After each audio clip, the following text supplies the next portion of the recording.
Hey, it's Gigguk, and you're watching Pixel Party Pals. Woo! I got it right on my first take. It is! Right, hey guys, how we doing? Back in the video from Gigguk. I've been waiting for this one. We've got Best of Anime 2024. Let's just get right into it. 2024 has come and seemingly gone as soon as it began. It was certainly a busy year for global events, and I wouldn't blame you for just wanting to shut off the world and put on some anime. And thankfully, this year, anime came to play. Yeah, it really did. Some big hitters this year, man. Anime just keeps continuing to soar in popularity for the better and for the worse. I still am getting used to how much of a global phenomenon it's become. School friends who never had any interest in animation will hit me up telling me they saw Dandadan. People who had never heard of a Crunchyroll will casually talk about discovering this random Japanese show on Netflix. My parents watched anime this year. I watched an episode of Vinland Saga with my dad at Christmas. That was a big thing for me. That was so cool. He was just like, oh, okay, but yeah. The idea of being a pure anime fan feels like it's slowly getting phased out as anime just becomes another part of pop culture. Which I'm perfectly fine with. But for those of us who still wear that mantle, what else was happening this year? For about 2 weeks, our community became obsessed with Deers, with the Mate, that was so funny. About 10 seconds in before realizing, Ladies and gentlemen, I think my brain just committed suicide. after years of waiting, No, it Uzumaki. looked like we were finally getting the first great Junji Ito adaptation. Uzumaki came out and smashed the curse by giving us an anime that did justice to his horrifying In the art. first it was episode. disturbing. It was unnerving. This is it, the run that's going to change everything. We're gonna do it, and there comes episode 2. Free Ren became a cultural phenomenon, Mate, popularizing yeah. the phrase, "That's what Himmel the hero would have done," inspiring people so much that someone quoted him after stopping a real knife attack. No. A rare case of a Free Ren fan doing something outside of posting Yubel's armpits. Demon Slayer laid the groundwork for its final arc by having his big bad Muzan take 5 business days to walk to his destination. That was only the cool bit about it. Like, the rest of it was like, ooh, but that last episode, yo. Fans seem to be split on whether this scene was pure badassery or just over the top. I loved it. I'm just saying, if they really wanted their villain to have unmatched aura, they should have just fully committed to the Bollywood way of introducing their characters. Yeah, okay. What annoyed me was, though, I thought it was really fucking cool. And then the last episode came and they just did it again. And it was like, oh, I've already watched him walk in. It felt like a truck full of massive manga came to the end of their serialization, which included 2 mega hits in My Hero Academia and Jujutsu Kaisen. Yeah, I Gigguk. didn't read them, but I can say from experience that historically speaking, when a long-running massive Shonen Jump manga ends, it's almost always met with unanimous praise and support, and this was Just no nope. different. I think my brain just committed suicide. Isekai became an official word in the Oxford English Dictionary, No, it didn't. Wow. giving legitimacy to all the isekai trashmen out there. Following the news, the search was Sick. officially started to find exactly who Truck-kun's British cousin would be. Here he is now.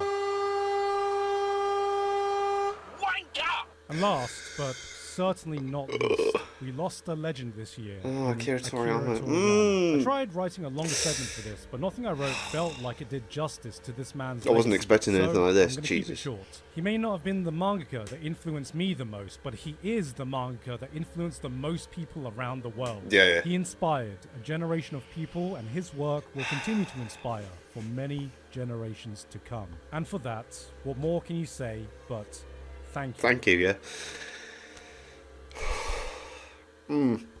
Oh, okay. This was a weird year to try and Ugh. distill down when picking Sorry. my best anime. To avoid any confusions, these videos aren't just meant to be a definitive shortlist of my favorites, Yeah, but yeah, it's yeah. my favorites that I want to passionately share and talk about with you guys, and normally that's the vast majority. But it turns out that a lot of my favorite shows this year, I don't have more than like 2 sentences to say, mainly because many of them have very recently been on previous year's list, and they just continued doing what they were doing so well. Yeah, they just carried on being awesome, yeah. For the first time, it felt right just to do some quick honorable mentions for the shows that helped define my year, even if I don't have much new to say. I actually really enjoyed this season of Oshinoko, maybe even more than the first season. This year, we shifted gears to spotlight the Japanese theatre, resulting in some of the best episodes we've seen in the entire series. Yeah, it's weird, because I've not watched any of Oshinoko or read the manga, but like the first season, everyone was hyping it up to craziness, and then second season, I didn't really hear a lot of people talking With about some it. insane direction at times that truly made you feel like you were living an authentic theatre experience.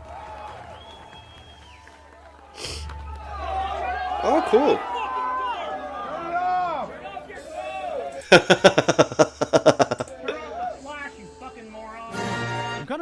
saying that this show is at its best when Aqua isn't the main focus and when it can highlight other people's emotional journey through the world of entertainment. There was some fantastic character writing here, and now that the manga has come to an end, I'm sure we will have a lot to look forward to in future seasons. I think my brain just committed. Mushoku Tensei dived Mate, let's go. symbolically dropped one of its best ever This was episodes sick. on Father's Day, then proceeded it in the most Mushoku Tensei style possible, leaving me with some mixed feelings. Not so much with the developments, but more in the manner in which it was executed. For a series that historically has had no problem spending as much time as it needs exploring the complexities of human emotions, this one felt a bit out of sync. I still enjoyed it, but for the first time it left a bitter aftertaste. Don't know why I didn't mind it. I thought it was okay, but I suppose maybe some people have this show in really high regard. I think it's great. I think it's amazing, but I don't think it's the best. My mouth. And I'm not talking about whatever Roxy's been drinking. It was a delight to see the wacky Gotta see what was between back, Policy yeah! the cast has not gotten boring at all. Yeah. Demon Slayer was a 10 out of 10 for one episode. Yeah, the last episode was absolutely amazing. Before that, it was the weakest season so far. Definitely. Shown by the fact that IGN gave it a 3 out of 10 and Yeah, but it was complete filler, wasn't it? Like, none of this happened in the manga, from my understanding. didn't set the Except for the last episode. internet on fire. Even though I think that's a little low, because surely this moment alone should bring it up a bit. Then there were the two juggernauts of last year, Apothecary Diaries and And Free Free Run, Run, continuing yeah. their amazing run from 2023 to 2024. Carry I on, introduced innit? my mum to Apothecary Diaries this year, thinking it'll occupy her for a good interesting. week. And I thought I liked watching anime until I walked in one day later and she looks at me in the eyes and goes, "It's done." That was too short. It was at this point I realized Wow. no matter how powerful I think I am, I can never hope to match the power level of Asian mums watching their soap operas.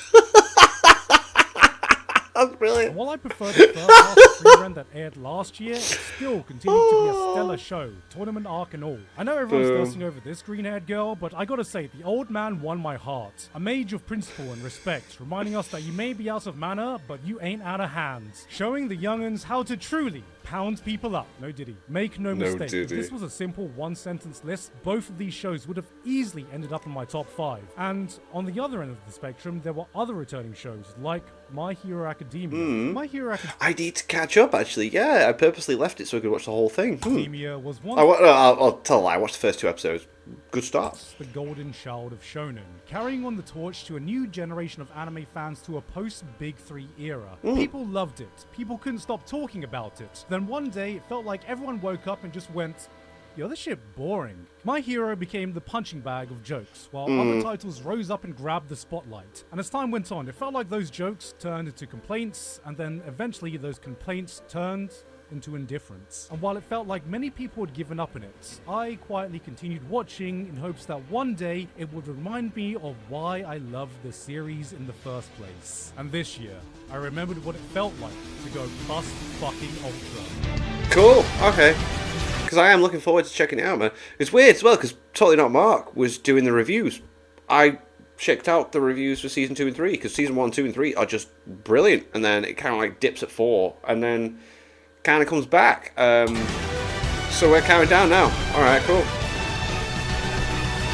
It feels like in the modern age of action shonen, a lot of us have forgotten the beating heart of what My Hero Academia truly excelled at. Its amazing attention to detail in its character writing and development. This is what has shined in these latest seasons, and on that playing field, only a few of its competitors can compete. However, if you come into this as another battle shonen anime, you can definitely feel it being left behind when compared to the plethora of modern action spectacles its contemporaries have been showing us. Take this fight. We have Fireman versus Ice Boy and friends. It's a one versus many brawl. Fireman blasts them with a super hot fire, immediately rendering the team useless, and punches Ice Boy, but Ice Boy has a technique that neutralizes his fire, because, you know, he's actually half fire, Half fire, half ice, and then yeah, okay. punches Fireman. But then Fireman This is kind of spoiling stuff, but I'll just enjoy it. I'm sorry, guys. brings out fire that's even hotter than his previous fire, so Ice Boy brings out his ultimate technique, an even colder super duper ice punch. It was at this point I realized I'm not watching an active brawl. I'm watching a turn-based battle on autoplay. Sounds like complaints, but this is all to say that if you are able to get past all that, when you can focus on its strengths, when you see all these character storylines collide, it is able to go places few other shonen action shows are able to. And Right. This season was a non-stop barrage of that. Endeavor facing the mistakes of his parenting, Todoroki coming to terms with his family trauma, Bakugo turned into Right, so this is definitely on my list of catching up with them. Oh my god. A sympathetic boy. Ochiko proves she's more than just a good girl. Nice. Kimiko proving she's more than just a crazy girl. Deku. Stop listening to My Chemical Romance. All Might, Horse, Ida. I may be hype seeing Gentle again. Gentle? Fucking what? This almost didn't feel like an action show. This felt like an Because he felt like a filler character though when he was in it. soap opera where coincidentally people solve their conflicts by punching each other. It may not be doing what shonen action does best, but it is doing what My Hero Academia does best. Now, approaching the finish line to its legacy, it felt like My Hero has stood up for one last hurrah as it looked me dead in the eye and said, "Don't worry, kid."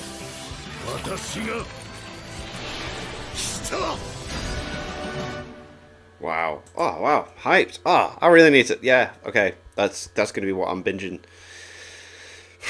this month. Damn. I haven't even started anything from the new season. Number 10. Oh, okay. Didn't watch this. But I should have. Because Mother's Basement recommended this as well. Absolutely zero fucks and condenses its entire being into achieving one objective: having fun. That is Brave Bang Bravern. This is what happens when you take the over-the-top ridiculous hype of Gurren Lagann and a bit of Tokusatsu and crash land it into the manly bravado world of Top Gun. Cool. Oh. Then make it about as straight as it too. It is a non-stop, glorious celebration of the best parts you can find in the mecha genre, then throws logic out the window and amps everything up to 11. Cheesy speeches, fusion scenes, old school theme songs that will grow your beard 5 inches. It takes all of them, then proudly throws them in your face. Oh, what was that? Yes, because you know what? Subtext is for cowards. It doesn't care if you get it or not because it's here to do its own thing. If you ask, why does a mecha have a function where it plays its theme song and projects its own background screen? Why is the US military trying to waterboard a giant robot? Why are you asking these questions? Just enjoy it. Why does the protagonist have karaoke subtitles so he can nail the speech during heroic moments? It'll look at you dead in the eye and say, fuck you because this is Bravern. BRAVGWBGWBBWGGGWBBW. What does that spell? It's a treat when you watch a show where you can tell every single person working on it was having a blast. Yeah, so they had fun with it. Cool. And you get infected with that same joy. This Cool. is the shit post of Mecha, the YouTube poop of super robots. Forget a no bullshit show, this is an all bullshit show. Cool. And I'm damn proud of it. It's a show that fully commits to hitting every single emotion. Still see boss. Oh wow. Takes one step back and laughs at itself. Come on, wake up!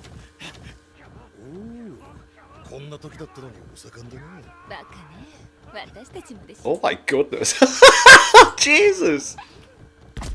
If you're still unsure about the appeal of mecha, if you're unsure of what makes super robots great, give this one a watch. This isn't just a love letter to the mecha genre, this will make you fall in love with mecha. Whoa. You know, figuratively speaking. Here. No. No. No. Just hear me out. No. Number 9. Oh, okay. Like many other people, watching anime can be my escape from reality. A place where you can enter a whole new world with stories that have absolutely no relation to the life you're living right now. So, what could be further from reality than a sci-fi show about alien invaders and the end of the world itself? It's the dreariest apocalypse of all. Yeah, this sounded really cool. Time where the world is going through an unprecedented global event. Misinformation, conspiracy theories, and finger pointing have spread like wildfire on social media. Friendships are lost and where people stand with the issue of these aliens. Protests begin. Public trust is at an all-time low. The only thing that everyone can agree on is that nobody can agree on what to do next. Politicians prioritize the economy over anything else. More and more it feels like there isn't a single competent person left in a position of power, and in between all that, the series asks, what does it feel like to be a teenager? Trying your best to grasp a sense of normalcy after living through major historical event after major historical event. This was the realest anime of 2024. Dead demons. Destructions takes a different approach to the First Contact story. This isn't about an invasion. This isn't about communication. This is about people feeling absolutely lost, trying to cope with a world that seems to be crumbling around them. It's a cynical, biting look at life that sometimes felt a little bit too uncomfortably reminiscent to reality, showing us that even during an apocalypse, life has to and will go on. Continue, But there yeah. is hope. Because even during a chaotic time with aliens, spaceships, and sci-fi laser weapons, only then can the true heroes of society emerge. お前もそろそろしっかりしてほしいよ。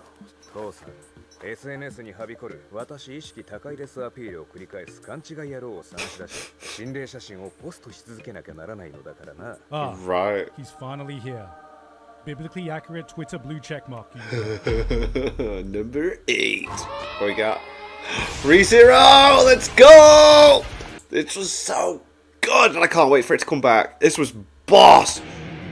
When the last season of ReZero came out, I looked like this. When the first season of ReZero came out, I looked like this. We did. Ah! When ReZero is being written, I looked like this. It's insane to think that this show first blasting onto the scene, taking over the anime community, was over 8 years ago. It's crazy. Like, I remember doing a reaction to the ReZero and how many minutes, one of my most viewed videos on this channel, and wow, what a time. And then it was like, right, we're never getting a second season. And then we did, and then we're getting a third one. Ah! ReZero fans have been surviving eating at scraps, but this year we got the start of an all-you-can-eat buffet with its return. They God, brought it was so good. Everyone back for this. Mystery! Amelia, Krush, Felt, Anastasia, Priscilla, Subaru's newly acquired sassy Pokemon, Reinhardt, Julius, them, Let Me Solo Her, even Rem fans were eating this season. If you were one of the people that thought Season 2 was a little slow in plot progression, Season 3 went, don't worry, I hear you. It's like, let's go, let's speedrun It it. started off by dropping a nuke on itself. This was a no bullshit, non-stop barrage of chaos. When you thought the situation couldn't get any worse, it does. Just when Subaru learned to value his own life and make an oath not to rely on the return by death mechanic, He had this pushed that to. commitment to the absolute limit. One thing goes wrong, then two. Before he can even put out one fire, 10 more pop up. There reaches several parts where you think this is the point of no return. Garfield as only well, for the man. series to hold and keep holding. So Then much it holds for emotion. another whole episode until you want to scream, please Subaru, there is no dishonor in typing FF15. Yeah, just This show die. was a shark introducing wacky, eccentric villains, and yet even this season had me going, good lord ReZero, as I jizz and breathe. Forget introducing As I one jizz villain and at a breathe. time, let's introduce them all from the entire spectrum of crazy and deranged. To others so despicable, I genuinely hope every time he pees it goes off in 2 streams and they both miss the toilet. They were introducing so many surprise villains, I was expecting one of the episodes to end like, I was completely wrong, wasn't I? I had the dates wrong. All this time. Did he come on out? this was the action-packed season many of us asked for, and the real difference is just seeing how much Subaru is stepping up to the plate. Yeah. It's been an absolute pleasure to see how much this is not the same Subaru we all recognized from the beginning, and now the dominoes are set up for him to knock them down in the most emphatic way possible in this arc's conclusion in 2025, and you bet your ass I'm gonna be there. Oh, I can't wait for it. Number 7. Oh, what's this? In the world of anime, there is no place more brutal, more cutthroat, more bloody than the romance genre. Girls duke it out in the battlefield, Yeah. protagonist's heart, tears are shed, hearts are broken, blood, protein is spilled, but as we all know, Oh, you show domestic. Every opportunity he gets, domestic girlfriend has to be involved. there can only be 1, 2, 100. 0 winners, while the losers are there just left to rot. But this year, too many losing heroines saw all that and went, you know, just because a girl lost doesn't mean she wasn't best girl in the show. And anime girls with short blue hair deserve to be the main heroine for once. And cute tomboys and awkwardly shy chicks deserve their time in the spotlight too. And I want a little sister who's way too overprotective and calls me your Oni-chan because I love my little sisters. You nearly had them. Too many losing heroines was the answer to all of that. It looked at romance anime and said, I'm tired of this single elimination bullshit. Where the hell is my losers bracket? And losers is all we see. 1, 2, 3 girls, all rejected by the man they love, coming together to form enough copium to rival the average Man United fan. We've seen romance anime where a girl loses, accepts her defeat, and that's the end of it. But this asked, what kind of reaction do we get after that point? Yahoo! This was the greatest hits montage of the saddest and funniest coping mechanisms people can find themselves when they're just in their lowest points. It's Okay. messy, it's emotional, it's sometimes just hilariously pathetic, and in between all of them is the victim of their non-consensual trauma dump. When I first saw this setup, I thought I had the show all figured out. Oh, here we go again. A laid-back, reserved guy paired with some loud, energetic, Genki anime girl. Wow, that's a trope I've never seen before. But as you watch, it doesn't play out how you think.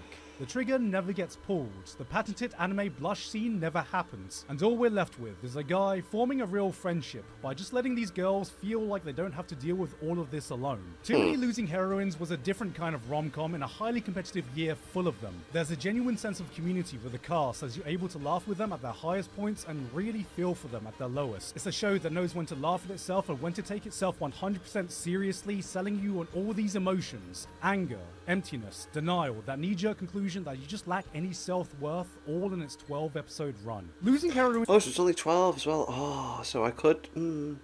Do you know what? Sometimes I like a good, like, romantical feeling anime, you know? Like, just... It shifts everything else up from just having people, like, punching each other in the face and blasting each other from the other side of the planet. This was a different kind of rom-com in a highly... Or piloting some sort of mech suit, do you know what I mean? Competitive year full of them, and I say this as someone who's just not as interested in high school romance shows anymore. As a 34-year-old married man, there is just far less for me to relate to nowadays. Even if a show is decent, any school romance is going to have a hard time getting on my list. It can't just be good. It can't just be great. It's gotta be bloody fantastic. Number 6, what we got? The Dangers in My Heart. Modern romance anime has an epidemic. I don't know when it started, but it felt like I woke up one day and 90% of them collectively agreed to do exactly the same thing. Let's just make a guilt-free, comfy show with minimal conflict, drama, and progression, showing daily interactions of some shy guy and a girl. Except the girl has the thing. You know what I mean? The thing. Maybe she communicates in Russian. Maybe she's just legally fucking blind. Maybe the thing is that she has undiagnosed schizophrenia. Where the hell did this all come from? Some call this an offshoot of the teasing genre, some call it comfort romances, and some call it bait for lonely dudes who get no bitches and stack no paper. With how much this is all blending together, I'm starting to call this shit the isekai of the romance genre. And now I'm doubly convinced I'm never going to be able to look at one of these shows the same ever again, because The Dangers in My Heart completely blows all of them out the water. No hooks, no gimmicks. This was just the purest depiction I've ever seen in anime of two people falling in love. No. Okay, I'm gonna have to watch this then. Oh, I need it. I need something like this in my life right now. Oh. Now, a wise man once said, I think love is just like cringe. You know what? I stand by that. We can do some cringe-ass shit when we think we're in love. Yeah, it's that we winky do. face you send to that person We do. that keeps you up at night, wondering why you think it's a good idea. The wise man once said he just wrote a clip of himself being fucking idiot. Corny shit we clowned on in love songs, but secretly you wanted to feel just once. Yeah. It's that dumbass joke you nervously blurted out in front of them that had everyone looking at you funny and made you want to crawl in a corner and just disappear. But it didn't fucking matter when you realized that they were the only one that laughed. That is The Dangers in My Heart. This isn't about the chase. It's not about the will they, won't they. It's about two people slowly discovering a form of comfort that only the other person can provide. Not just someone that fills that hole of companionship, but the one person who can break down that bullshit barrier you put around yourself and accepts you for that person you're scared to show the outside world. Here are two people just genuinely becoming the best versions of themselves when they're with each other, and God, isn't that what it's all about? Yeah. This didn't feel like some crush. This didn't feel like some contrived anime love story. This is romance in its purest fucking form and a reminder of what falling in love should feel like. In the race of modern great romance anime, you've heard of Kaguya-sama Love is War? Well, get ready for Yamada-kun Love is Cringe. Damn, I need to watch that. Oh! Right, what we got? Dan to Dan's got to be on here at some point. And... what else? Solo leveling? Maybe. Girls band Cry. Okay. Girls Band Cry has girls Oh, okay. in a band. Yeah, the animation of that is actually meant to be quite... Whoa. Whoa.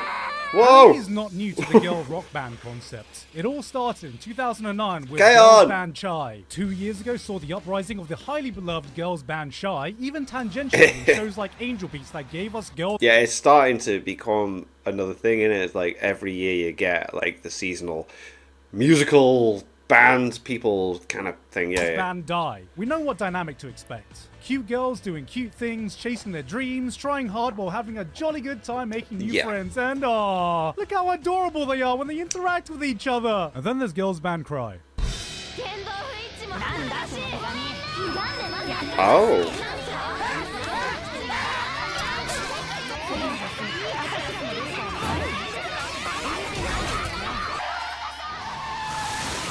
Well, she wanted to be isekai'd, and Truckcom was like, nope.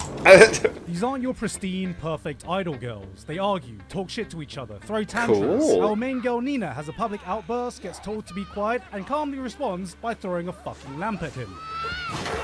Nina is your average New Yorker, but it's this brutal honesty with each other that makes this show feel so real. Their friendship seems so genuine. The drama is not some cutesy nothing burger. Every person is carrying some trauma, a character flaw they live with. These girls act like girls. They can come off as childish. They can make naive decisions on their journey, and they, get this, do not get rewarded for it.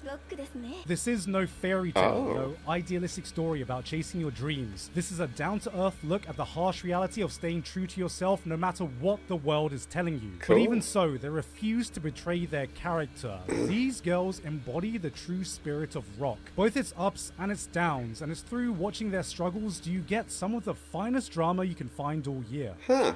Isn't this CG? Alright, get the fuck over here. No!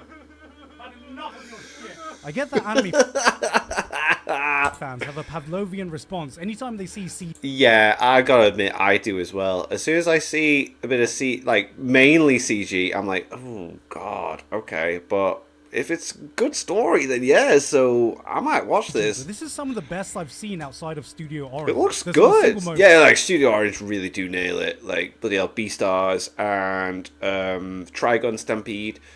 Phenomenal. where something interesting isn't happening in frame. Every movement adds so much character, micro expressions that perfectly emphasize emotions, and concert scenes that bring the fucking hype to the fantastic music. Those look Speaking of good. which, ooh, the piano.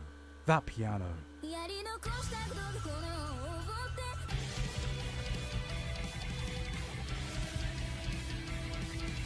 Girls Band Cry Damn. takes it back to basics. Great writing, great characters, great banter, and devious piano keys that bring joy upon my ears. Number 4. What we get? Ah, of course. Again, I haven't watched this one either. I didn't watch the best stuff, man. I watched some good stuff, but like I've missed out this year. There's plenty of me to catch up with. This is meant to be In this day and age, brilliant. we've seen it all. Thrillers, gangster stories, pirates, ninjas, knights. It's so rare to see a concept that hasn't been done before. A story yet to be told. And Orb on the Movements of Orb, the Earth yeah. was all of that, and so much more. In a time when faith was the dominating school of thought, when studying science was the Asian parent equivalent of finding out your kid wants to go to art school, what if you had to prove to everyone that the Earth isn't the center of everything, but we're actually There's a more. rock flying thousands of miles per hour through the vastness of space, held down by this invisible force you can't touch, see, or smell. Oh, you think you can do that? I bet you still secretly give Pluto the planet pass when no one's around, you lying prick. Orb isn't just the story of heliocentrism. It's a captivating tale showing how one simple idea can change the course of so many lives. An idea that just won't die no matter how many times you try to extinguish it. It passes from person to person, generation to generation. This story is a testament to the lengths people will go in the pursuit of truth, in the face of adversity, in the face of unimaginable pain. Nothing can cage humanity's desire to look at the universe and go, I understand it now. if Dr. Stone made scientists look cool, this is a full-on celebration of the scientific method. Because when the universe looks down at us and says, I will never reveal my secrets to you, humanity looks up and replies, fuck you, we're gonna try anyway. Yeah, This we're is gonna both go the for it. brutal Yeah, I reality like that. and true beauty that comes in that pursuit of knowledge. How many people laid the groundwork of research and died just before a massive breakthrough? Are the real heroes of science the ones who come up with the correct ideas, or the ones who suffer the heartbreak of realizing they've dedicated their life work researching down the wrong path, and yet still accept it, knowing that the next person will now know what not to do? It's the legacy okay. of all these unsung heroes of science that Orb wants you to think about. This isn't about a life, but the lives of the people that give us the understanding of the world we have today. It never stops reminding us that through every great individual, every achievement, every giant leap humanity takes stands on the back of the work of the people that came before them. No matter what kind of old-fashioned archaic thinking that existed back then that could halt the progress of humanity. 誰もが簡単に文字を使えたらゴミのような情報で溢れ返ってしまう。 Wait, hold on a second, this guy might be onto something. Yeah. Number 3, what we got? Because my 2, I said, was Dan to Dan and solo leveling, and they've not. Alright. And we got to listen to Dungeon. So I don't. When I think of Gigguk, I think Dandadan might be in the top 2. I don't see Solo Leveling being there, so yeah, I think, yeah. It really felt like anime rediscovered its love for pure fantasy shows this year, with Frieren leading the charge with a tale that spoke straight to our souls. We laughed, we cried, and the community replied, damn, that's deep. While all this was going on, another show was cooking with a different approach. It had I need to watch this as well. Oh man, it does look great. elves, it had Do you know what? I'm getting a Netflix account. I'm gonna do it. I don't know why. I haven't bothered. I can freaking afford it. I'm getting a Netflix account. dragons, it had dungeons, I'm sick of missing out on stuff just because I don't have it. It's just annoying, isn't it, having so many different accounts. I got a Disney Plus one. I was well made of. I got a Disney Plus account, so I can catch up with stuff like that. I've got Disney Plus. I've got Amazon Prime. I've got Crunchyroll. So I've got to get a Netflix. But then what else do I have to get after that? But anyway. looked at all these monsters and went, Feast mode activated. Hashtag hungry.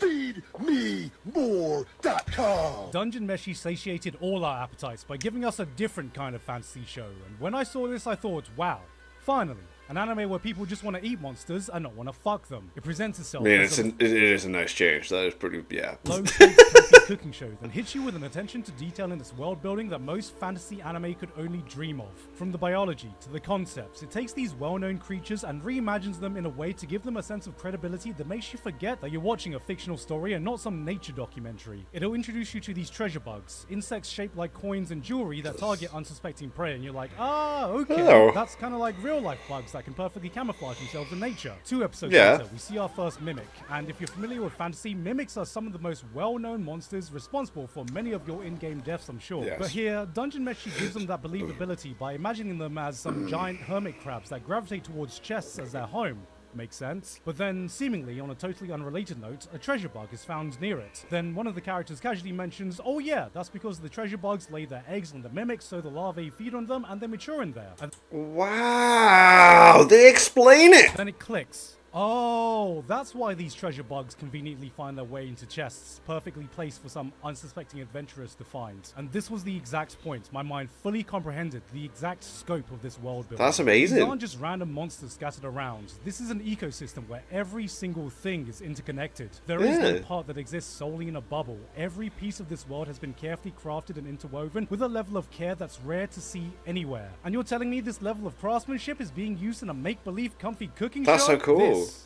is the moment when you fall into its trap. Oh. God fucking damn it. When Dungeon Meshi shows its true hand, you realize the food was simply a vehicle to prep you for what the dungeon really is. This is a Oh. brutal environment we are nowhere near close to understanding or Oh, taming. shit, This okay. is not your comfy fantasy world. This is a Maiden Abyss-style Lovecraftian nightmare. A world that runs on its own set of rules beyond human comprehension that we have only just taken a single step into. Oh, wow. Okay, I'm very much more intrigued now. I didn't realize it had like its dark side to Yet it. even through this turn, the series never loses its heart. The lovable leads always remain true to themselves. My Marcial brain is still just playing committed Elden Ring, suicide. Senshi is playing Cooking Mama, Chilchuck's playing Slay the Spire, Izutsumi just brought Stray, everyone else is trapped in Darkest Dungeon, meanwhile Laios is in the corner going, FeedMeMore.com. Dungeon Meshi invites you to have a taster of this living, breathing world, and you forget for a moment that none of it's actually real. It'll lull you into its cozy vibe and smack you round the head when you get too comfortable, and by the end of it, sits you down to enjoy another delectable meal while you reflect on the journey. In summary,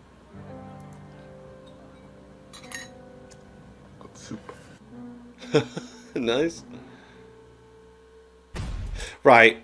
So like I said, I don't think solo leveling's going to be on this now.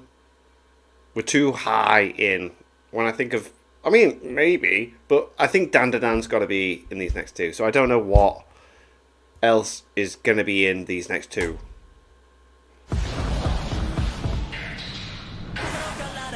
There we go. So Dandadan's here. What's number one then? Alright, okay. It's absolutely amazing.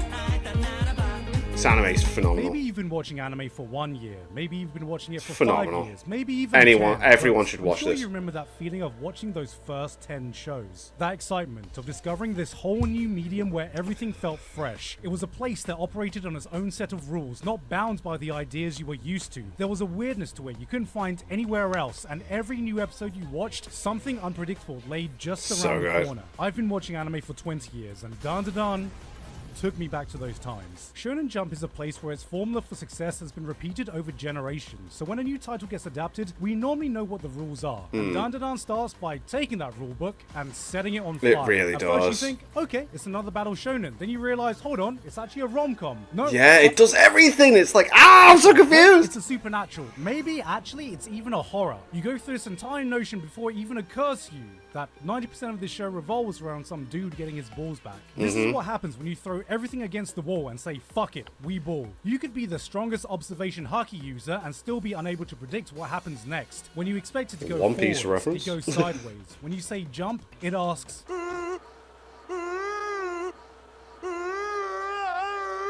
it exudes this childish freedom of expression you forget how to do as an adult. And the most incredible thing is that somehow, some way, it is able to take all this chaos and keep everything cohesive. Yeah. This is a show that can make you laugh, make you cry, make you hype, leave you in absolute awe in some of its most beautiful moments, all while staying true to its own special brand of weirdness. One of the best experiences I've ever had at the cinema was watching the first 3 episodes screened. But like when you watch you had interviews with people beforehand and everything. I had no clue of the show whatsoever, no clue of the manga. Watching those first 3 episodes in the cinema was absolutely phenomenal. In the sanitized, And that's one of my best moments of 2024. safe, risk-free world of modern entertainment, watching this reminded me of the childish excitement I should feel when watching a new anime. And the only thing holding this from the top spot is that we've barely taken a step off the starting line. So what is number 1 then? 'Cause I don't think he's going to be solo leveling, but he's not mentioned it at all. You What's know, this? if I'm being super honest, I don't even like drawing manga. Goodbye, Eri. It's a pain in the butt. Then why do you draw, Fujino?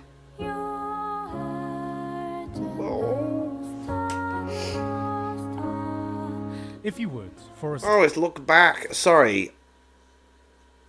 I've also I got the wrong name, but yeah, this is indulge so me in this good. anecdote I think about a lot. It's 3 a.m. in the year 1988. An audio engineer in It's weird. I got the wrong name, but yeah, this is so Hawaii good. is Look Back is picking so up after a good. late night of work when his phone rings. On the other end was a local musician who asked if he could come in and record something. Of course, the engineer told him that he was closing and they could easily come in the next day, but the guy pleaded to let him record this idea he desperately wanted to see through. 15 minutes later, that person came in. He played one song, one take, and it was over.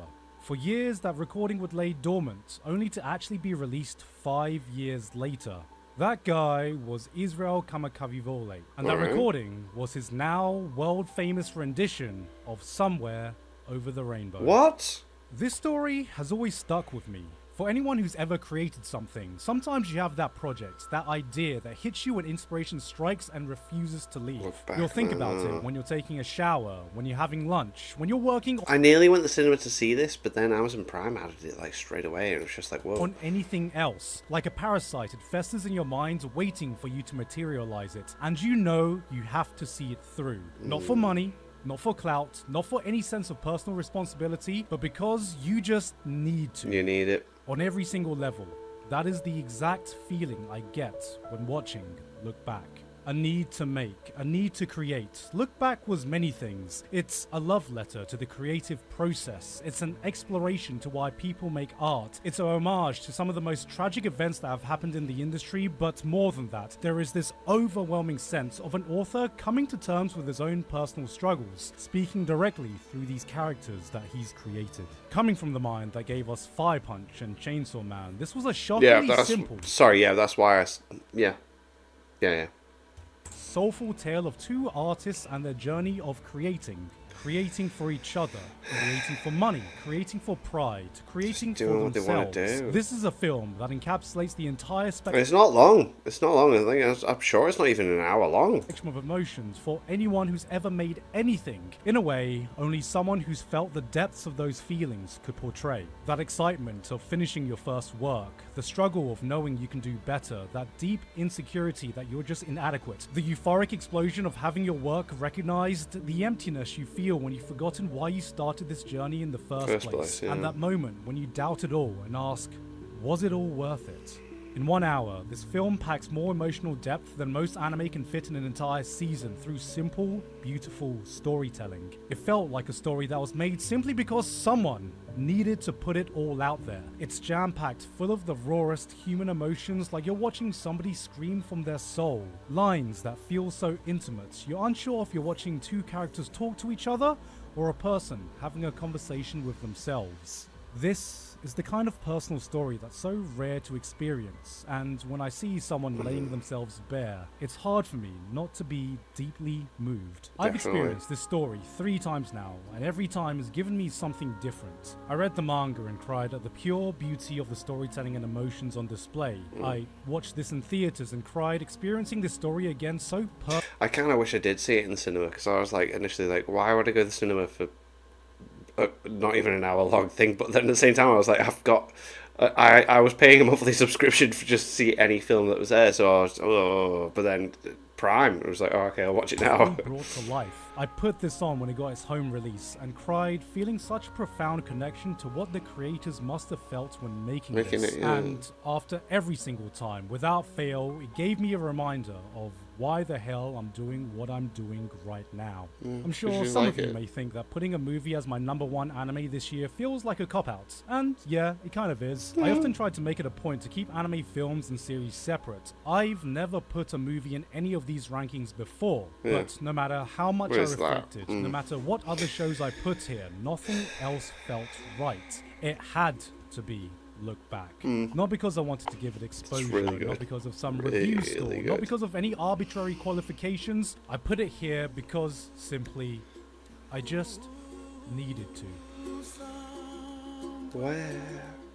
And then he's got his cover play in there as well. Goddamn. Wow. Damn! 2034 was pretty decent, wasn't it? Like, oh, it's just weird looking. I'm going into 2025 and I just had a really crap 2 weeks going in. Like, it was awful.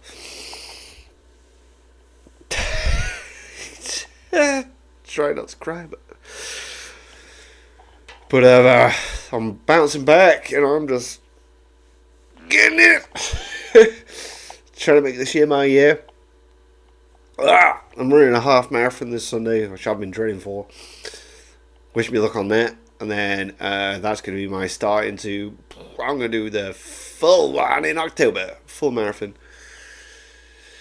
And other stuff. I'm hoping to buy my actual house this year as well. That would be freaking cool. I'm hoping this year's going to give me a lot of...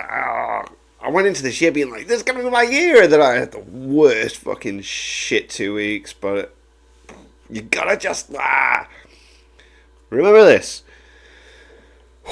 You are your worst enemy. If you feel like you can't do something, you ain't going to do it. You got to bounce back and you got to tell yourself that you can. So that's why I've had to... But anyway... Sorry. That was cool. Really cool anime. And thanks for watching.